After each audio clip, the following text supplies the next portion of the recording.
Hi, I'm Jeff Schaefer, and today we're flying at 120 knots because we're about to do some maneuvering speed tests. So we're going to pay special attention to the G-load up here, and we want to see how high of a G-load we can get pulling back abruptly at 120 knots. So here we go. Alright, I saw it was over 6 Gs there. Now we're going to try it again at about 90 knots. Alright, there's 90, here we go.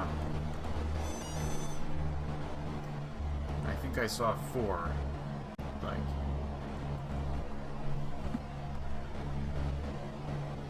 Okay, great. Now let's do the same thing at max weight.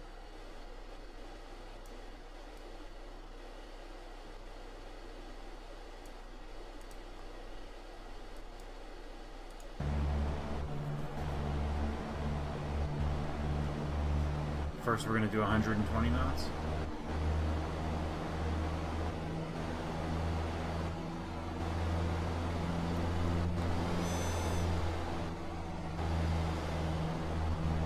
I think I saw over 4 for that one. We're going to get another look at it in a moment. And let's slow it back down to 90 knots.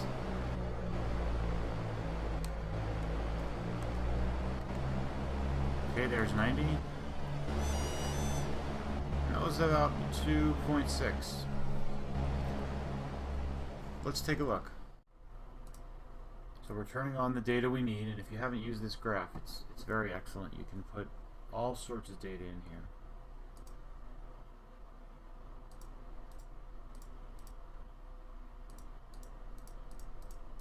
So we want to see our indicated airspeed, our G-load, angle of attack, and current weight.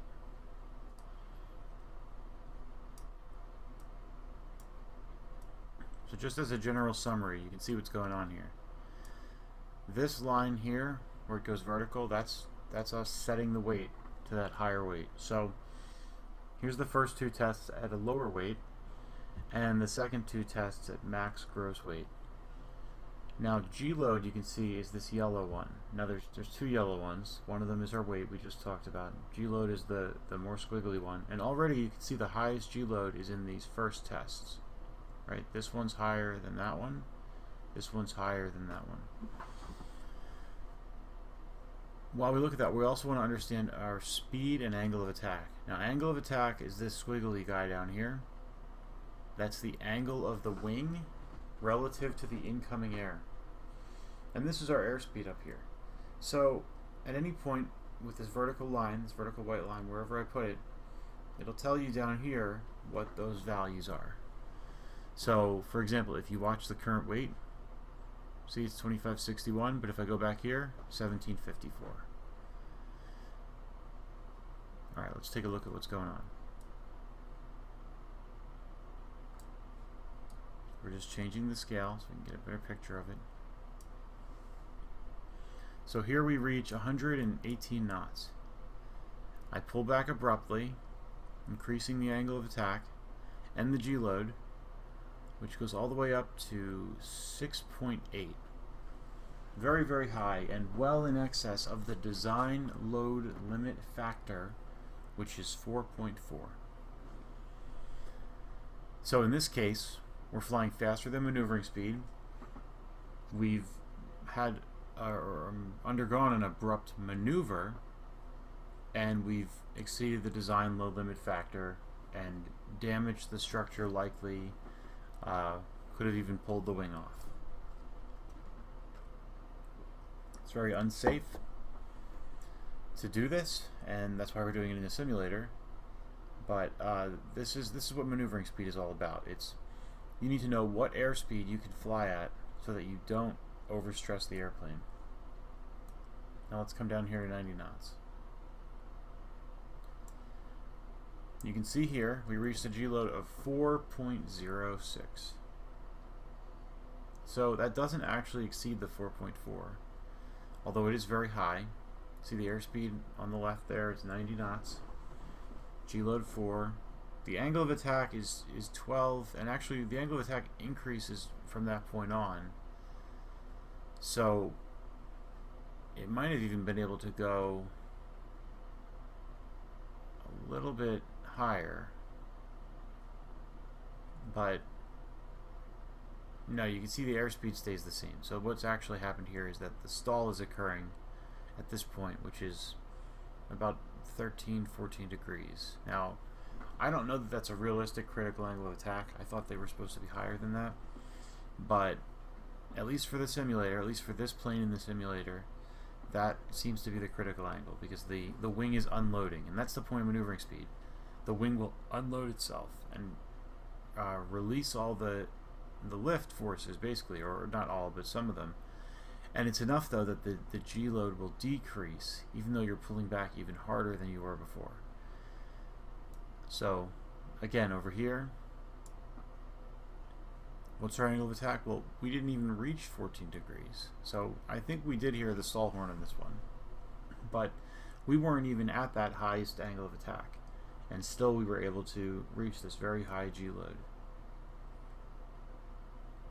So that's when the weight is light. Now let's look at the weight is heavy. So we've just increased the weight. This is the max gross weight of the airplane.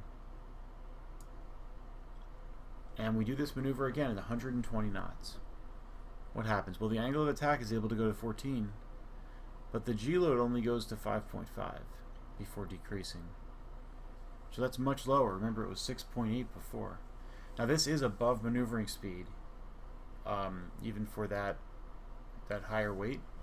A higher weight actually makes maneuvering speed better. It makes maneuvering speed more favorable by making it a higher speed. That means you can fly faster, and an abrupt maneuver will put less stress on the airplane. Now, at the beginning, you saw I had that little chart up, and it listed maneuvering speeds, and I don't think these are quite right from our tests, but that's okay. This is their reference chart. I don't know that they actually went out and tested every single number perfectly, but they're going to be close. You know, mostly just because they're taken from the real airplane, and then this is built to be like the real airplane. Let's take a look at our fourth test. You can see here this is 90 knots again, but it's with max gross weight. We pitch up, we make it to 17 degrees angle of attack, but the wing stalls at 2.8 Gs, much lower than the 4.4 Gs. So in this case, we have performed the same maneuver, but we've done it with the weight of the airplane at max gross, and you can see that the G load's only 2.8. I mean, that's not bad at all. I think it was 4 Gs in the previous test at 90 knots. Let's take a look. Yeah, so this is very near the design load limit, which means we're very close to maneuvering speed here. I don't know exactly where it is, maybe a few more knots, but we were at about 90 knots. It could be that 95 knots would be the maneuvering speed where you'd hit 4.4 Gs. But back here, you can see there's a lot of extra room to work with. This one exceeds it at 5.4 Gs, so somewhere between this 120 and that 90 knots is the maneuvering speed for this one, and it's probably over 100 just by how low of a G-force we achieved here. So I hope that's helped you to kind of understand how the weight of the plane affects the G-force just by seeing this test we've done in the simulator, but you know, we can really pull out the data here, which is nice. So it's a little bit counterintuitive, I think, for most people. I know it is for me, that an increased weight actually improves the performance of the plane in terms of maneuvering speed. But it's because maneuvering speed is defined by G-forces. It's not defined by just the lift on the wing, which would make sense, but it's not. It's defined by the G-force on the total aircraft, or even you could say the G-force experienced by you, the pilot, sitting in the seat. Now, they're not worried about you, the pilot, with maneuvering speed. They're worried about the structure of the plane, but it's certified based on that G-force. So if you stay below that speed, you can perform maneuvers like accelerated stalls and you know, even steep spirals to a certain extent. Be careful with that one. But the other concern could be a sudden gust of wind. Could give you a maneuver of sorts. Basically, it's just putting a very large load on the wing. So by understanding that speed and knowing to stay below that speed and knowing what that speed is for your airplane at any given weight, you can increase safety very significantly, because structural failure is one of the most dangerous things that could happen in a light airplane. It's one of the few things where there sometimes is not an answer or a way out. If the engine fails, there's a way out, right? You can glide to a landing somewhere and make it happen. But structural failure, it could be that there really isn't anything you could do, once that happens. So be very careful with maneuvering speed, and it's important to understand what it is. If you want to try more, get into X-Plane and do what I've just done here. You just hit the settings, data output, and I just type in up here what I want. So I typed in angle to get angle of attack. I typed in G-force to get the G-forces, which no, that's not the right one. Maybe it's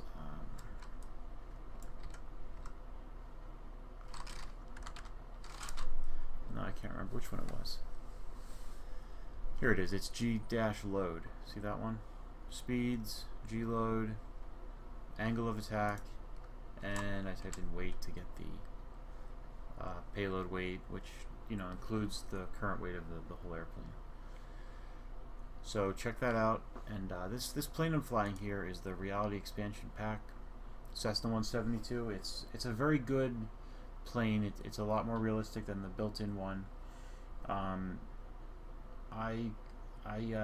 fact, they have some damages you can put in. So when I was doing this testing, I actually had to go back and turn off the setting for allowing the plane to be damaged, because while doing this testing, I started to get smoke in the cockpit. Presumably, I had damaged something by exceeding the load limit for the airplane. So it is very good. It's very good for training for a lot of reasons. I have a few videos where I explain why. But if you want to get this plane, I am giving it away on April 2nd, 2018, and probably several times after that. But if you enter to get it now, you'll be entered into all the drawings to get this plane or any other plane I give away in the future. There's some details about that in the description below if you're interested. Alright, that's it for this test. I'm Jeff Schaefer. Thanks for watching.